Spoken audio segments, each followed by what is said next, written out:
Good evening বন্ধুরা। আজ বিকালে আমার ক্লাস ছিল কৈলাপুরে। আমি উইকে 2 দিন যাই কৈলাপুরে ক্লাস করাতে। মঙ্গলবার যাই বিকালবেলায় আর বৃহস্পতিবার বিকালবেলায়। আজকে যেহেতু মঙ্গলবার তাই আমি রেডি হচ্ছিলাম।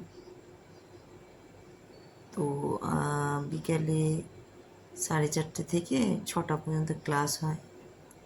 তো 4:30টার সময় ক্লাস শুরু হয়, সেজন্য আমাকে ঘর থেকে বেরোতে হয় 4টের সময়।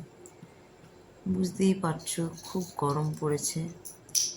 এই গরমে বিকেলবেলায় 4টের সময় বেরোনো একটা কি বলবো, খুবই গরম লাগছিল আজকে।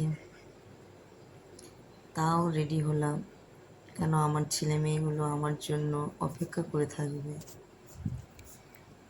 তাই তাড়াতাড়ি করে রেডি হয়ে গেলাম। ঘুম থেকে উঠতে একটু দেরি হয়ে গেছিলো, যেহেতু কাল রাতে আমাদের কারেন্ট ছিল না। পরশুদিন রাত্রিবেলায় বেরিয়ে গেলাম আমার হাজব্যান্ডকে নিয়ে গাড়ি করে